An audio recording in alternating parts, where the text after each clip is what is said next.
I never planned to end up here. No one ever does. You don't wake up one morning and decide that tonight you'll sleep on a bus station bench with your child tucked beneath your coat. It just happens. Quietly. Step by step. Like frost spreading across a window pane.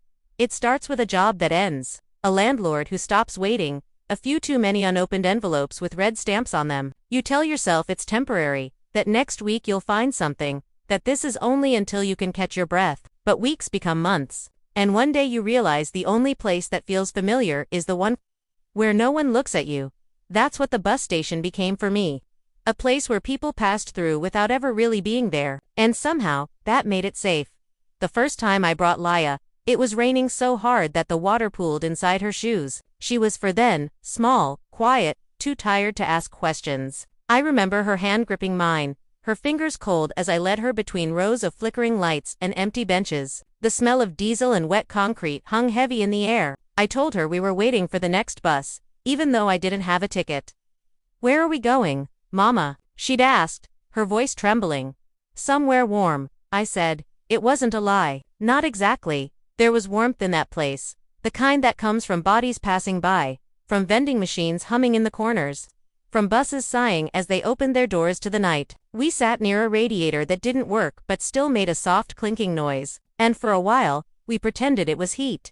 That night, when she fell asleep on my lap, I took a piece of paper from the floor, an old schedule, torn and crumpled, and began to draw her face. I didn't have much, only a pencil I'd found days before, half its length gone. The lines came easily, like they'd been waiting inside me. Her closed eyes, her small mouth, her curls pressed against my arm. I drew her because I needed to remember that beauty still existed, even in places that smelled of rust and loneliness.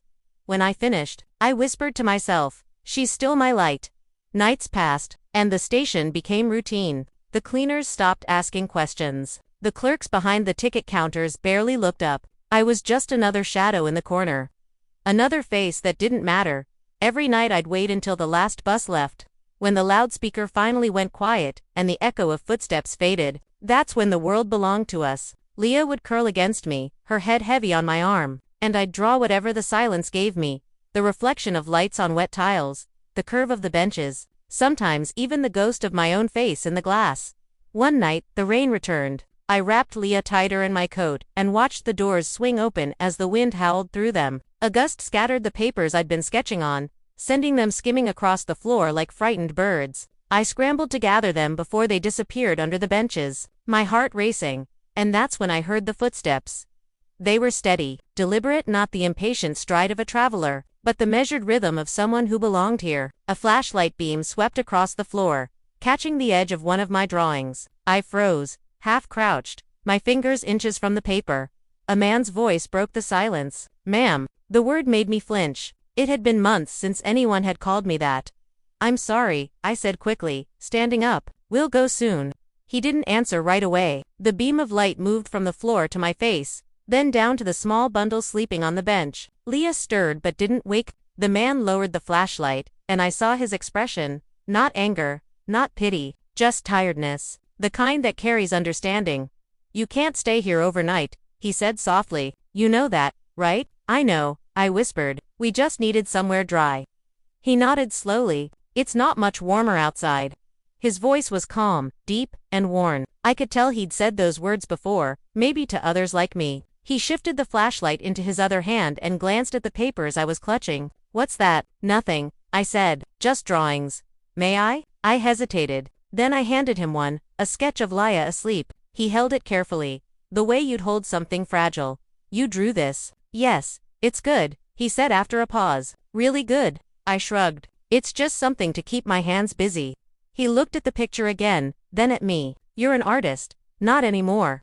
He didn't argue. He just handed the paper back, folding it gently along the edges. "There's a bench by the west exit," he said. "It's warmer. The wind doesn't reach it. You can stay there tonight." I blinked, unsure if I'd heard right. "You're not going to make us leave." He shook his head. "Not tonight." "Why?" He looked toward the window, where snow was beginning to fall. "Because she's too small to be out there." I wanted to thank him, but the words caught in my throat. All I could do was nod. He started to walk away, then stopped. "Keep drawing," he said quietly. "You might need it more than you think." After he left, I sat in the silence, my heart pounding. I didn't know his name, only that his kindness felt out of place in a world that had forgotten how to give it. Leah stirred beside me, whispering something in her sleep, and I brushed her hair from her face. That night, I drew the man's flashlight, the way its light had cut through the shadows, finding us. The next evening, I waited for him without meaning to. Every time the footsteps echoed down the corridor, I looked up, but it was never him, just travelers, cleaners, ghosts. The night stretched long, the air sharp and dry. I was sketching a bus this time, or maybe a memory of one, when I heard the sound again. Boots, the soft jingle of keys. He appeared from the far end of the hall, flashlight swinging from his belt. He looked surprised to see me still there, but not angry. "You moved," he said. "You told me about this bench," I replied, trying to smile. He nodded. "Good. It's quieter here." He looked around, then pulled something from his coat pocket, a small paper bag. I brought something. Inside were 2 sandwiches and a small pack of colored pencils tied with string. "I can't take this," I said. "You can," he replied. "My daughter insisted, said every artist needs color." "Your daughter?" He smiled faintly. "Mariah, 9 years old. Thinks I'm a superhero because I work nights." "Does she know what you do?" "She knows I make sure people get where they need to go." "That's enough." Leah woke up halfway through our conversation, blinking sleepily. When she saw the pencils, she gasped. "Colors." He laughed softly. "You must be Leah." She nodded. "How do you know my name?" He glanced at me, waiting for permission. I nodded once. "Your mama told me," he said. "She said you're her favorite person in the world." Leah grinned, shy but proud. "She's mine too." I looked away, blinking back, the warmth rising in my chest. The man stayed a while longer, sitting on the edge of the bench as Leah drew with her new pencils. He watched her quietly, the corners of his mouth lifting every so often. When the station clock struck 2, he stood. "My shift's almost over," he said. "You should get some sleep. Will you come back?" Leah asked. He hesitated. "Maybe." When he left, I noticed he'd forgotten his flashlight on the bench. I reached for it, meaning to call him back. But then I saw something tucked under it, a folded piece of paper. It was one of my drawings, the first one I'd given him. He'd written something on the back in small, careful letters. "You made me remember what light looks like." That night, I couldn't sleep. I sat there watching the snowfall outside the glass doors, each flake catching the station's fluorescent glow before vanishing into the dark. Leah's breathing was slow and steady, her hand still gripping one of the colored pencils even in her dreams. I thought about the man, about his voice, his gentleness, his exhaustion, about what it meant for someone to notice us after so long. I picked up my pencil again and began to draw him. The outline of his face, the beam of his flashlight, the way he had looked at my daughter as if she were the only real thing left in this hollow place. When I finished, I whispered, "Thank you." For the first time in months. The word didn't sound like a prayer to no one. The morning came cold and gray, the kind that makes the world look like it's been drained of color, but I didn't feel empty anymore. I woke Leah, handed her a piece of bread from the vending machine, and watched her eat while I folded the man's note into my pocket. She looked up at me, crumbs on her lips, and asked, "Mama, when we get a house again, can we paint the walls?" I smiled. "We'll paint them every color we can find. Even yellow, especially yellow." She giggled and went back to eating. Outside, a bus engine started, and I watched as it pulled away, leaving a trail of fog in its wake. For a moment, I imagined it was carrying our past away with it. The pain, the cold, the nights we'd slept unseen. Maybe it wasn't true. But that morning, I decided to believe it anyway, because belief, I was starting to learn, is just another kind of drawing, one you make inside your own heart before the world can see it. The snow returned the next night, falling like soft ash from a tired sky. It came in slow, silent flakes that melted the moment they touched the cracked tiles of the station floor. I remember thinking it looked like the world was trying to cover its mistakes with something pure. Leah sat cross-legged beside me on the bench, humming to herself, her small fingers wrapped around the colored pencils Marco had given her. She was drawing a sun, enormous and smiling, with long yellow arms that stretched across the paper and wrapped around 2 stick figures holding hands. She said it was us. Her giggle echoed softly in the hollow station, and I couldn't help but smile. In a place built for departures, she had somehow found a way to make us stay. The hum of a vending machine filled the silence. The air smelled faintly of coffee and cold metal. I watched her color the sky blue, our favorite shade now, and wondered what Marco was doing at that exact moment. Was he walking the empty corridors again, checking locks, glancing at the spot where we slept? Or had he forgotten us already? Just another nameless mother and child lost to memory. Do you think he'll come back? Leah asked suddenly, as if she'd reached into my thoughts. I hesitated. Maybe. She nodded seriously. He left his light. I looked at the old flashlight he'd forgotten the night before. It sat beside our drawings like a quiet promise. Yes, I whispered. He did. The last bus hissed out of the station at midnight, leaving behind a strange kind of peace. That's when I heard it. The familiar rhythm of boots on tile. My heart lifted before my mind caught up. He was back. Marco walked toward us from the far end of the hall, his coat dusted with snow. The beam of his new flashlight cut through the dim light, tracing a path across the floor until it found us. When our eyes met, his face softened, almost like relief. You moved, he said again, the same words as the first night, but gentler now, with a hint of teasing. You told me this side was warmer, I said, smiling despite myself. He smiled too, the kind of smile that begins small, uncertain, and grows only when it realizes it's safe to exist. I brought something, he said, holding out a paper cup. Steam curled from the lid, carrying the smell of chocolate. Hot cocoa, he said, not too sweet. My daughter swears it helps her sleep. I took it carefully, the warmth seeping into my numb fingers. You shouldn't be doing this, I said. Why not? Because someone will see? Because they'll ask questions. He shrugged. Let them. Leah looked up at him from her drawing. Are you the Nightman? He chuckled softly. That's one name for it, I suppose. You bring colors and hot chocolate, she said You're a nice Nightman. He crouched beside her. Then you must be the sunshine. She grinned, pleased. I am. And just like that, the three of us sat in the hum of the quiet station, sharing warmth and cocoa as snow gathered outside. I asked him that night about his daughter. He told me her name was Mariah, that she was 9, that she loved to draw hearts on everything, her notebooks, her lunch bags, even the bathroom mirror. She thinks the world is made of shapes that can be fixed with color, he said. And there was both pride and sadness in his voice. Maybe she's right, I said softly. He looked at me, eyes tired but kind. Do you really believe that? I thought about the cold floor, the worn-out benches, the hundreds of people who walked past us without a glance, and still, Leah's laughter, the drawings, the warmth of this stranger's voice. Yes, I said, I think sometimes color is the only thing holding the world together. He nodded. Then keep painting. Clara.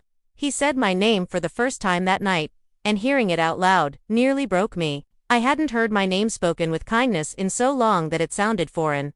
How did you know my name? He smiled faintly. It was written on one of your drawings in the corner. Oh no, I felt foolish, but also strangely seen. For a while, neither of us spoke. Leah had fallen asleep on the bench, one hand clutching her new blue pencil like a treasure. The silence between us wasn't awkward. It was full, like the quiet right before a dawn that hasn't decided to rise yet. When the clock struck 2, Marco stood. My shift's almost over. I nodded. Thank you for the cocoa. He glanced down at Leah. She dreams easy, he said. She dreams safe, I corrected. That's different. He tilted his head slightly, as if memorizing the line. You sound like a writer. I'm just a woman who remembers words better than people. He smiled again, but there was something in his eyes then, a question he didn't ask. Instead, he said softly, get some sleep. The world looks kinder after you've rested. And then he was gone, leaving behind only the faint smell of coffee and snow. Over the next few nights, I began to notice small things left near our bench, a sandwich wrapped in paper, a pack of tissues, sometimes even a little packet of crayons. Marco never mentioned them, and I never asked, but I knew. He was breaking the rules, for us, and in a strange way, I began to feel safe again, not because the world had changed, but because someone in it had remembered how to care. One night, while Leah slept, I asked him why. We were sitting side by side, sharing a cup of instant coffee from the vending machine. His flashlight lay between us on the bench, casting a circle of pale light around our shoes. Why what? He asked. Why help us? He rubbed the back of his neck. I don't know. Maybe because I wish someone had done the same for my mother. I looked at him, waiting. She worked nights, he said finally, cleaning offices. I used to wait in the lobby until she finished. Sometimes we'd get kicked out if the guards were strict. I remember thinking, I'd never do that to anyone. His voice cracked slightly at the end, barely audible. She must be proud of you, I said. He didn't answer for a long time. Then, quietly, she died when Mariah was born. The silence that followed was heavy, but it wasn't cold. It was a kind of understanding that only people with scars can share. I'm sorry, I whispered. He smiled sadly. Don't be. She used to say there are two kinds of people, those who lock doors and those who open them. I guess I've spent my whole life trying to be the second kind. I looked at the light between us. Then you're doing it right. At some point, I must have dozed off. When I woke, the first rays of dawn were spilling across the floor. Marco was gone, but something new sat on the bench beside me. A small notebook, its first page blank except for a line written in careful handwriting.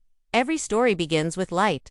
That day, I couldn't stop thinking about the line. It echoed in my head as Leah and I walked around the station, looking for small jobs, sweeping, folding schedules, helping travelers find the right platform. People still looked past us, but their eyes didn't hurt me anymore. In the evening, when the noise died down again, I took out the notebook and began to draw. Not just Leah this time. I drew the whole station, the flickering lamps, the glass doors, the snow melting into puddles near the entrance. And there, at the edge of the picture, I drew Marco's flashlight, the first light that had found us in the dark.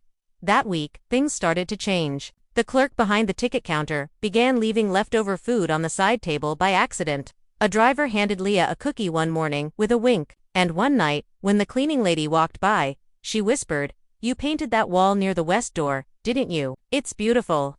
I hadn't, but I realized then that maybe kindness spreads the way paint does once it touches one thing. It finds a way to color everything around it. The next time Marco came, I told him that. He laughed quietly. "You make the world sound better than it is." "Maybe," I said, "but if we don't imagine it better, it'll never get there." He looked at me for a long time, his eyes softer than I'd ever seen them. "You sound like my mother," he said. Then she must have been right. The snow outside had stopped, but the cold lingered. He stood, stretching his arms, then handed me another folded note. "What's this?" "Something I found in the lost and found box. Thought you might like it?" I opened it. Inside was a flyer: community art program, open call for local artists, wall space available for murals. I stared at it, unable to breathe. "I can't," I said. "I'm not." "Yes, you are," he interrupted gently. "You're exactly what they're looking for. They'd never accept me." "They might," he said, "especially if you show them what I've seen." I folded the paper carefully, tucking it into my bag. "Why are you doing this?" He hesitated. "Because once, someone opened a door for me. I didn't say thank you before it closed." That night, long after he'd gone, I lay awake watching Leah sleep. Her hand still clutched one of the colored pencils, pink this time. I listened to the hum of the vending machines, the soft echo of snow outside, and Marco's words replayed in my head. Every story begins with light. I didn't know it then, but he was right. That night, under the hum of flickering lights and the whisper of buses, a new story began to take shape. One drawn not in pencil or paint, but in kindness, and for the first time since losing everything, I believed the world might still have a place for us in it. After Marco stopped coming, the station became colder, not just in the way winter crept into my bones, but in the way sounds seemed to change. The echoes of footsteps grew sharper, the hum of the vending machine harsher. Even the buses sounded impatient, their engines growling like beasts trying to shake off the frost. It had been 3 days since I'd last seen him. 3 nights of pretending not to look toward the far end of the hall, of pretending the silence didn't hurt. I told myself not to be foolish. He was just a man doing his job. He had a daughter, a life, a world far beyond these walls. But when someone shines a light on your darkness, even for a moment, the dark afterward feels deeper. Leah didn't seem to notice at first. She still drew sons and houses and a woman with long hair she said was me. But on the 4th night, she looked up from her paper and asked, "Mama, where's the nightman?" I hesitated. Maybe he's working somewhere else. Did he forget us? I swallowed hard. No, baby. Sometimes grown-ups just get busy. She looked at her picture, the one with the big yellow door and the little stick figure. Man holding a flashlight, and whispered, "I think he's still watching." I smiled faintly. Maybe he is. But I didn't believe it. Not then. That night, I couldn't draw. My hands wouldn't stop shaking. The pencil slid uselessly across the paper, leaving smudges that looked like ghosts of things I couldn't name. I stared at the blankness for so long that it began to feel like it was staring back. When the lights flickered off at midnight, I told myself I wouldn't wait for footsteps. I'd just close my eyes and sleep. But sleep didn't come. I kept hearing his voice, the low hum of it, the warmth that had filled the space between his words, and I kept hearing my own heartbeat answering. The next morning, I woke to the sound of someone sweeping near our bench. It was the old janitor, a man who'd worked there since before I arrived. He rarely spoke. His eyes were cloudy with age, and his movements were slow, steady, like he was cleaning not just the floor but the memory of the night. "You shouldn't stay here," he muttered as he passed. "I know," I said. He stopped sweeping and looked at Leah, still curled under the coat. "That one," he said, nodding. "She dreams while awake. Don't let her stop." Then he moved on, leaving the faint smell of soap and dust behind him. His words lingered all day. She dreams while awake. Maybe that was what kept us alive, her dreams, my drawings. The tiny things we still believed in when the rest of the world had given up on believing in us. By evening, the snow turned to rain. It came in soft sheets, tapping against the glass doors, whispering to come outside. I almost wanted to. Leah sat beside me, drawing a house again. Only this time, it wasn't small and lonely. It had wide windows, light pouring out of them, and in front of the door, she'd drawn 3 figures, a woman, a child, and a man holding something that looked like a lantern. "Who's that?" I asked, pointing to the man. She looked up, eyes wide. "He's bringing us home." I didn't know whether to laugh or cry. The following night, I found the paper bag. It was sitting under the bench when we returned from the restroom, still warm inside, filled with sandwiches and a small thermos of soup. My heart stopped. There was a note on top, folded twice. "They suspended me, but I'll still find ways to check on you. Don't stop drawing." For a moment, I couldn't breathe. He hadn't forgotten us. He'd lost his job because of us, but he hadn't turned bitter. He still cared. Leah tugged at my sleeve. "What's wrong, Mama?" "Nothing," I whispered, hugging her tight. "Everything's right." Over the next week, the station felt different again, not warmer, but less cruel. The ticket clerk left a small pack of napkins on the counter for Leah's drawings. The cleaning lady smiled at us. Even the bus drivers stopped pretending we were invisible. It was as if Marco's kindness had left a trace that others could see, even if they didn't know why. Every night, after Leah fell asleep, I wrote in the small notebook he'd given me, not just sketches this time, words. Pieces of memory, fragments of what I wished I could tell him. "You taught me that kindness doesn't need permission. You made me remember what it feels like to be seen. You left your light, and I'm trying to keep it alive." The more I wrote, the lighter I felt. One afternoon, when Leah was asleep, I walked to the far end of the station where the old announcements board used to be. It was covered in chipped paint and forgotten posters. I stood there for a long time, staring at the gray emptiness. And then, without really thinking, I began to draw.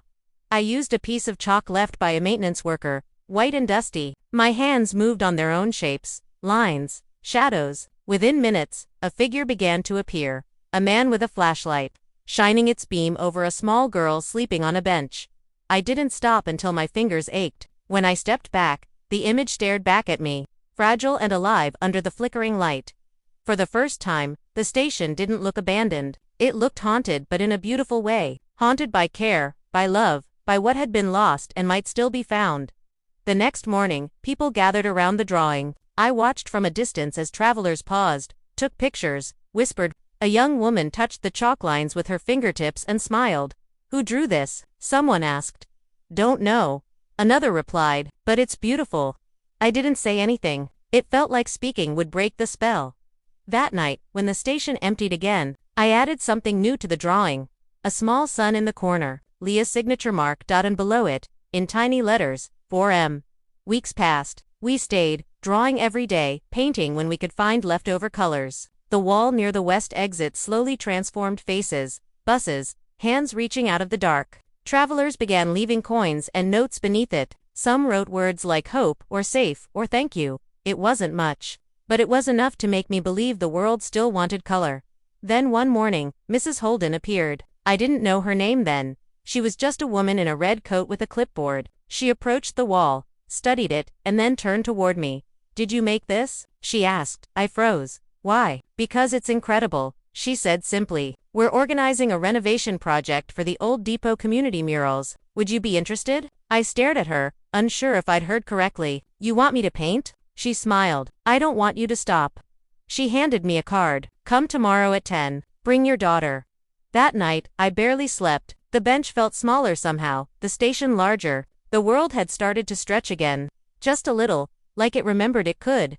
I kept thinking about Marco. About how his light had started all of this. How every kindness rippled outward like circles in water. I wanted to tell him. I wanted him to know that the darkness hadn't swallowed us after all. I didn't have a phone. But I wrote him another note anyway. In the notebook he'd given me. They're asking me to paint. I don't know how, but I'll try. I'll paint the light you left behind. The next morning, Leah woke before dawn, eyes shining. Are we going to paint today, Mama? Yes, baby, we are. Will he see it? I smiled. Maybe he already does.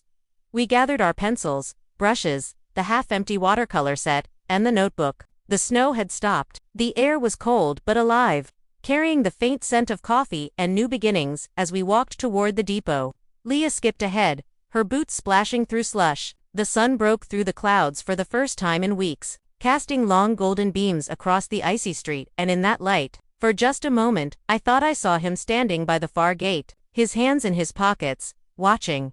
When I blinked, he was gone. But the warmth stayed.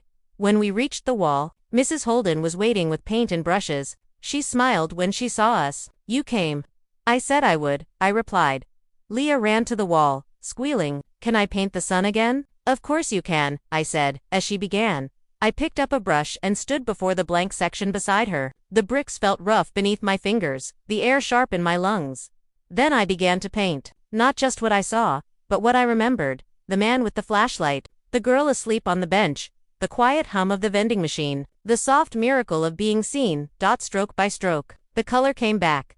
People stopped to watch again, but I didn't care. For the first time, I wasn't painting to survive. I was painting to speak, to tell the story of a night when light found us. When I stepped back, my hands shaking, Leah pointed at the wall and whispered, It looks like home. And maybe, in that moment, it was. The morning the mural was finished, I didn't recognize the station anymore. For months, it had been a place of echoes and shadows, a space where people rushed past each other pretending they couldn't see. But now, as sunlight poured through the wide windows, everything shimmered. The air was full of color. The blues and golds Leah had painted.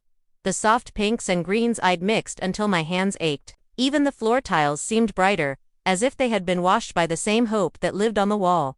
People stopped to look. Travelers waiting for buses, clerks from the ticket counters, cleaners with mops in their hands, all of them stood in front of it, quiet, watching. Some smiled, some cried. I stayed at a distance, holding Leah's hand. Because it still didn't feel real that something I made could make other people stop and feel. Mrs. Holden came to stand beside me. Her eyes were damp behind her red glasses. It's beautiful, Clara, she said. You gave this place a heartbeat. I smiled faintly, too overwhelmed to speak. Leah tugged on my coat. Mama, she whispered. Look. A small group of children had gathered near the wall, each holding a colored pencil. They were tracing their hands at the bottom of the mural, adding their tiny marks beneath ours. When they finished, they stood back proudly, their laughter echoing across the station. It's alive now, Leah said. Yes, I whispered. It's alive. That afternoon, a reporter came to take photographs. I didn't want to talk at first. I wasn't used to being seen, and my voice still trembled when strangers looked at me too long. But Mrs. Holden insisted gently. Tell your story, she said. You don't know who might need to hear it. So I told it, not everything, just enough. How I'd lost my home, how I'd come to the station, how a man with a flashlight had given me colors again. When the article came out 2 days later, it carried a headline I couldn't stop reading. The mother who painted hope at the bus station. I read it aloud to Leah that night, my voice shaking. She giggled when she heard her own name in print for the first time. They wrote about me too. Mama. They did, I said, kissing her forehead, because you helped me see the sun again. The next morning, people brought gifts, crayons, sketch pads, even a small box of watercolors. Some left notes. Thank you for reminding us what kindness looks like. Others simply smiled as they passed. The station, once filled with silence, was now full of soft noise, laughter, footsteps, the hum of life returning. But the person I wanted to share it with wasn't there for weeks. I hoped Marco would return. Every evening I'd glance toward the west exit, half expecting to see his gray coat, his steady walk. I wanted to tell him everything about the mural, the article, The way people had started to see us, not as ghosts, but as part of the city's heartbeat. He didn't come until one evening, near closing time, when the sky outside turned the color of ash and gold. I was cleaning the brushes when I felt a shadow fall over me. I turned, and there he was. He looked different. No uniform, no badge, just a heavy coat and eyes that had seen too much. But his smile was the same, small, warm. A quiet flame against the cold. "Marco," I whispered. "Hey," he said softly. "I hear you've been busy."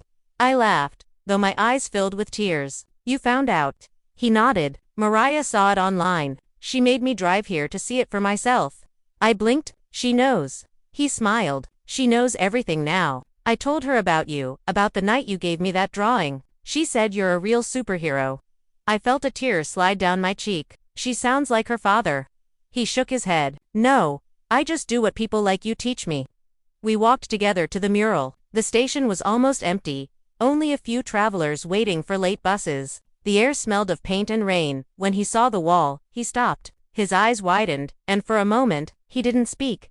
The mural glowed in the soft yellow light. A wide sky, open buses, faces smiling, doors leading into warmth, and at the center, under Leah's sun, stood a man holding a flashlight, its beam cutting across the dark toward a mother and child on a bench. He stared at it for a long time. "You painted me," he said quietly. I shook my head. "I painted the light." He exhaled shakily, running a hand over his face. "Clara, I needed people to remember," I said. "That light doesn't come from buildings or signs or bulbs. It comes from people who stop long enough to see someone else." He looked at me, his voice almost breaking. "You don't know what that means to hear." "I think I do," I said. Leah came running toward us, waving her hands. "You came back." He knelt down, smiling. "I told you I'd try." She reached into her pocket and pulled out a folded piece of paper, a new drawing, a bus painted in yellow, with a door wide open. "This is for you," she said. He unfolded it carefully, staring at it as if it were gold. "I'll keep it forever," he said. We talked until the lights began to dim. He told me he'd found part-time work at a nearby building, still doing security but during the day this time, so he could be home at night with Mariah. "She wants to meet you," he said shyly, "both of you." I smiled, surprised by the sudden warmth that filled my chest. "We'd like that." As he stood to leave, he looked at the mural one last time. "You know," he said, "it's not just paint anymore. It's a story. Every person who walks by will carry a piece of it." "Then it's not mine alone," I said. He smiled. "No, but it started with you." A week later, the city held a small ceremony to dedicate the wall officially. Mrs. Holden gave a speech about community, about art as rebirth. The mayor came too, though he looked uncomfortable in the cold. Leah and I stood together while people clapped, cameras flashing. When they handed me the microphone, I froze. I wasn't used to speaking to so many faces. But then I saw Marco near the back, his hands in his pockets, smiling that small, steady smile, and I found my voice. "This wall," I said, "was built by a city that looked away, and painted by people who couldn't afford to. But sometimes, when life breaks you, it's not to end you, it's to let the light in." The crowd fell silent. Someone in the front row began to cry. I saw Mrs. Holden wipe her glasses again, smiling through her tears. That night, we didn't sleep at the shelter. We stayed late, sitting beneath the mural while the buses came and went. The cold was sharp, but it didn't matter. Leah rested her head on my lap, staring up at the painted sun. "Mama," she whispered, "do you think he'll see our light when he walks home?" I smiled. "He doesn't need to look for it, baby. It's already inside him." She smiled sleepily. "Like us." "Yes," I said softly. "Like us." She fell asleep, and I sat there for a long time, listening to the soft rhythm of her breathing. The wall glowed faintly under the streetlights, the flashlight beams shimmering in the paint like it was real. For a moment, I imagined that every soul who'd ever felt unseen could find their way here, and know they weren't alone. Months passed. The snow melted. Spring came.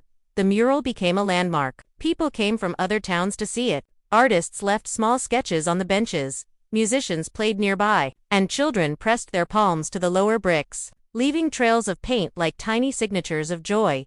We moved into a small apartment not far from the station. It wasn't much, one room, thin walls, but it had a window that faced the mural. Every morning, sunlight spilled through the glass and painted our floor gold.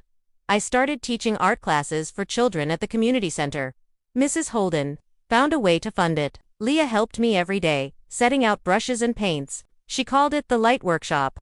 And sometimes, when I told the story to new students about the bench, the drawings, the man with the flashlight, I'd see something in their faces change. The kind of change that starts small but might one day save someone else. One evening, I went back to the station alone. The sun had just set, and the mural glowed under the lamps like it was breathing. Marco was there, leaning against the wall, a cup of coffee in his hand. "You still come here?" I said. He nodded. "Every week. Reminds me that even when things break, they can still be beautiful." We stood side by side for a while, not speaking. Then he said softly, "You know, I used to think my job was about keeping people out. Now I think it's about keeping light in." I smiled. "Then you're still doing it right."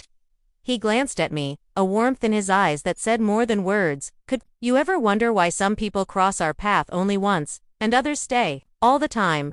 He nodded toward the mural. "Maybe it's because we're meant to help each other find the door." When I went home that night, Leah was asleep. The street was quiet, the world calm. I stood by the window, looking at the mural glowing in the distance. The same light that once saved us was now guiding others.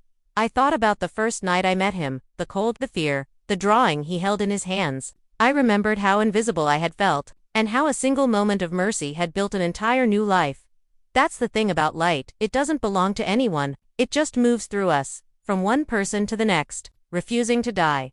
I pressed my hand to the glass, whispering a thank you to the night, to the man who stopped, to the child who kept dreaming, to every stranger who ever decided to see, instead of pass by.